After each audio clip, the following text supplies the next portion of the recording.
Thank you, Sue. And thank you for adding that history, context.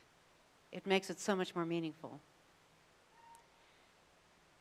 They were a happy enough couple, but how does one define happy?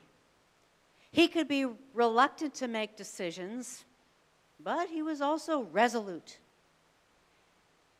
She was impulsive and impatient, but that made her a force to be reckoned with. But she was also someone who got into trouble. As time went on, each of them proved to be shockingly conniving, deliberately putting other people, sometimes each other, at great risk. These two were Abram and Sarai, later known as Abraham and Sarah. In our text, we're told very little about them and from where they originated. We have a long genealogy in a chapter prior, placing them in the generations leading up to modern-day Israel.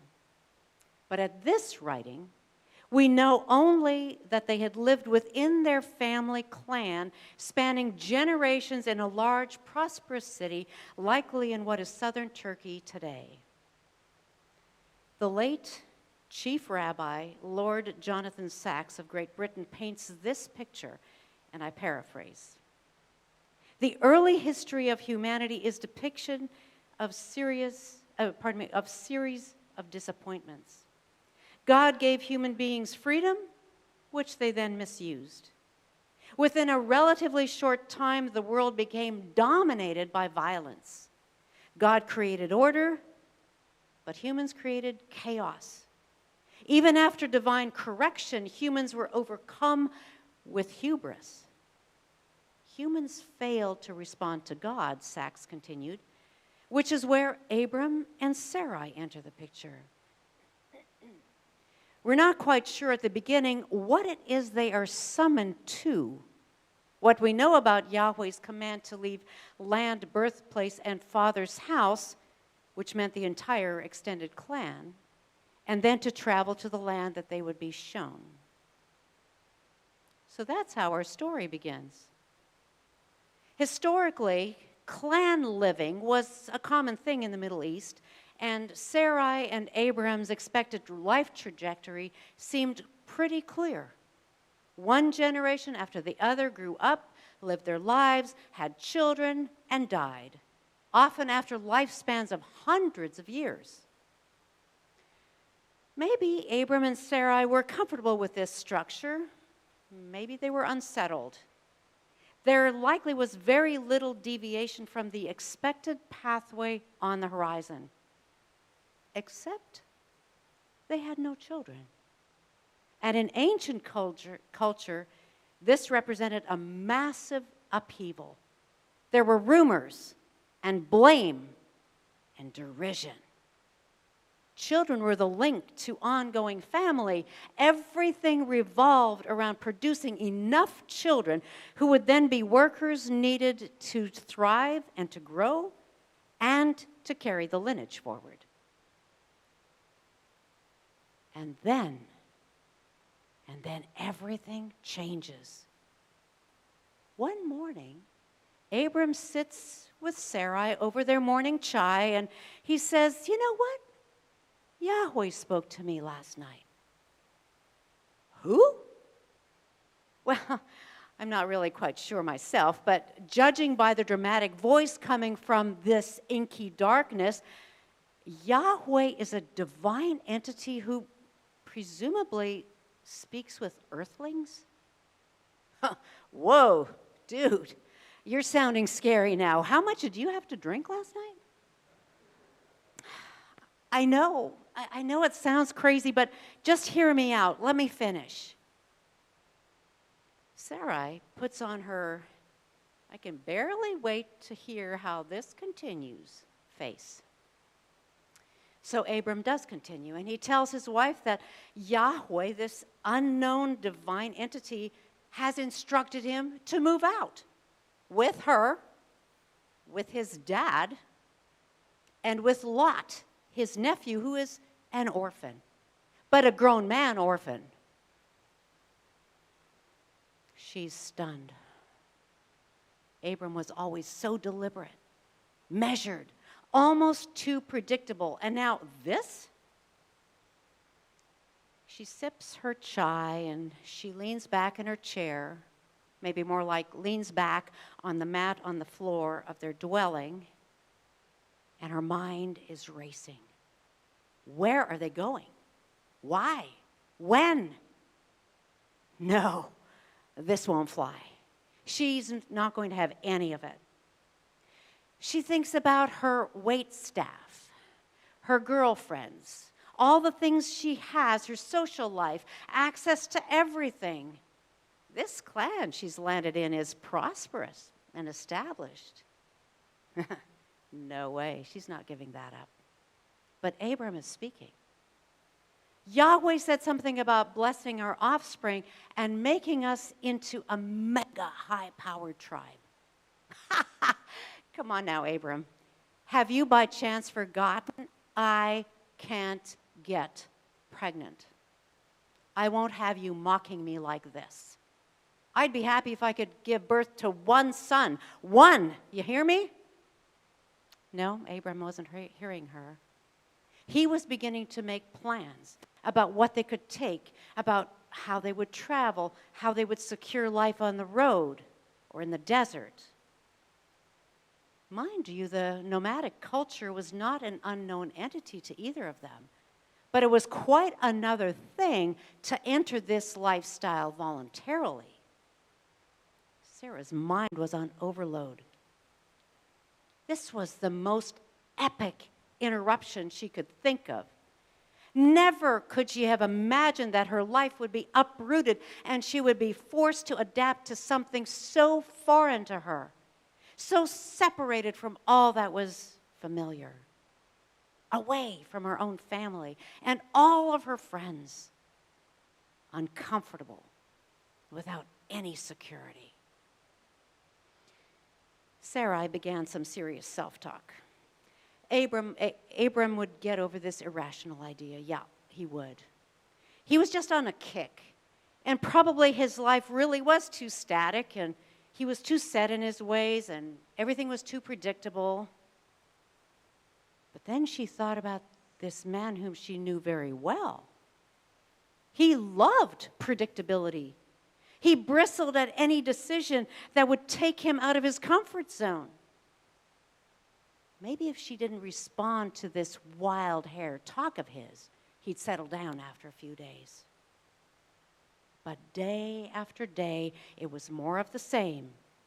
Sarai could feel the anxiety rising in her chest. She clutched her throat as it tightened. Abram was not giving up on this. In fact, he'd already persuaded his father and nephew to entertain this move.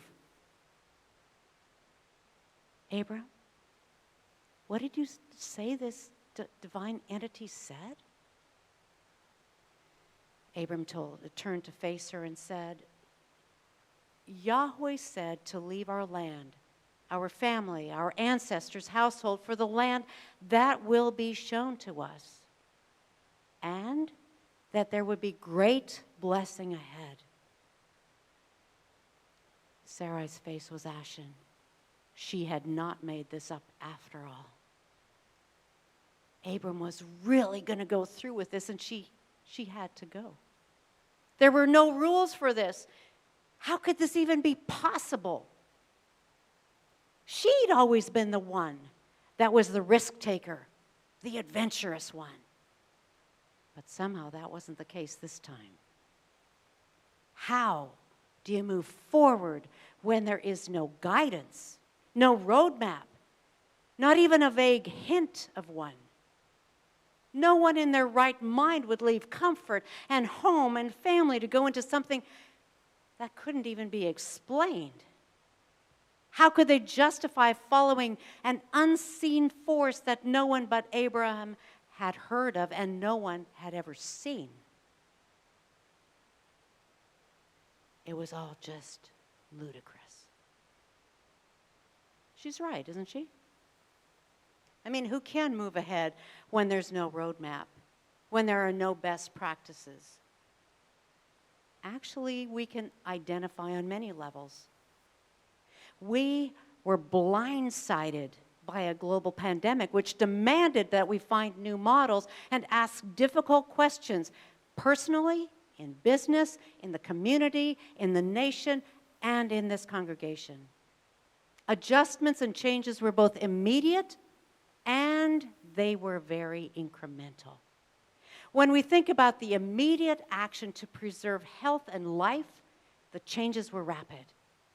When we think about asking new questions and changing long-standing structures, the shifts have been much slower.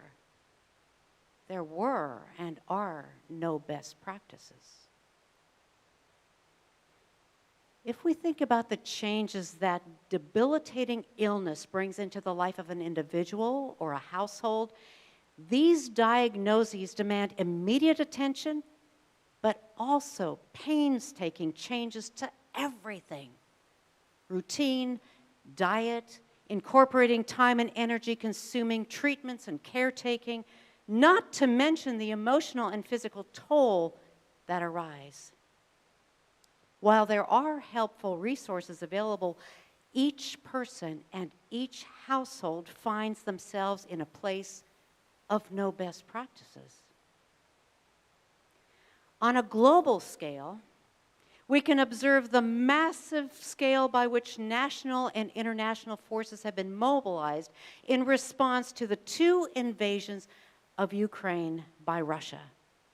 In an article from November 2022, the European Council on Foreign Relations released these findings, and I quote, "Since 2014, Ukraine has transformed its armed forces, mobilized a network of reservists, and coordinated military and civilian defense agencies to prioritize cross-society resilience to crises. Ukraine's approach prioritizes resilience, including a comprehensive but agile coordination of a variety of forces within and beyond the government. Since February 2022, changes take place in an ad hoc way as Kyiv responded to the situation on the ground, while others were the result of implementing lessons learned from prior experience and from global partners. There were constantly evolving legal and organizational problems, including questions concerning when the armed forces could use weapons in peacetime, how to give orders on the ground in cases of direct armed conflict, and whether to provide veteran status for those involved." End quote. The article underscores that as the situation on the ground changes, responses, defenses, and strategies evolve. In fact, some of the critical language in this piece includes concepts such as transform, evolve, coordinate, lessons learned, assessment, and adjustment. The only best practices Ukraine could draw from, if you can call them that, were from NATO countries who were not being invaded and had not had war on their land since World War II.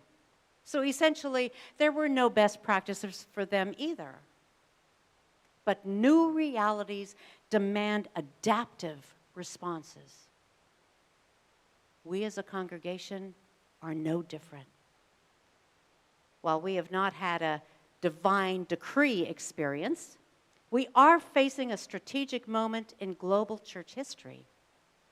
Organized religion is in decline. Labels and categories and rigid forms do not breathe life. Needs in people in the community and the region are changing so dramatically and so rapidly that responses need decentralized action rather than bulky, brittle structures. We are working to adapt.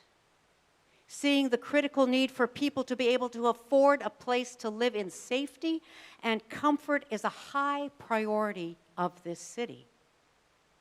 We share this priority. A healthy, attractive environment in which to live, an inviting neighborhood to enjoy, providing opportunities to have needs met, and creating space to meet, to celebrate, to learn, round out this concept. This loosely defines the mixed-use property our congregation is exploring. The focus of the research task force is not only to determine the practical feasibility of a project, but to learn new ways of thinking about the presence of a faith community in a city. New realities require adaptive responses.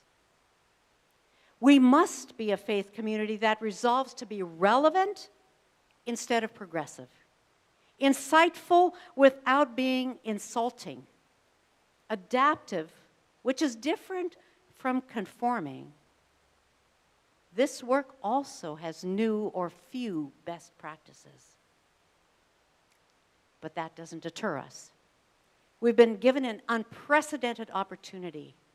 As recently as 5 years ago, maybe even 3, we would not have been in a place to entertain something entirely new models of how to be a faith community, nor to have a hard and long look at exactly what our city needs, not what we think our city needs. But a pandemic, dwindling resources, failing buildings, a redefined spiritual landscape, along with the needs that have reached the acute stage, have been presented as an open door. Will we meet this moment with courage despite having new or few best practices to lean on? Are we willing to grow in resilience as we adapt and adjust and explore and forge ahead? I believe this is only the beginning. Our nation is in great turmoil. The needs in this beloved city are massive. What we consider unthinkable here and now is not. The coming years and decades will demand much from us, but we can rely on the same divine entity which was so foreign to Sarai and Abram. They received guidance, albeit incrementally. We receive the same, provided we frequently stop to reflect, to seek wisdom, to ask for further direction. As we close this morning, I challenge every one of us, every one of you, to consider yourself a leader, a trailblazer, an invaluable link in the continuity between what has been and what will yet come. To quote the Chief Rabbi Sachs again, be a leader. Walk ahead, take personal responsibility, take moral responsibility, take collective responsibility. Judaism is God's call to responsibility, end quote. And I would rephrase that for our context. As an adaptive, committed community of Jesus followers, we have received the call to responsibility. We build on the past and we look to the future. May God help us.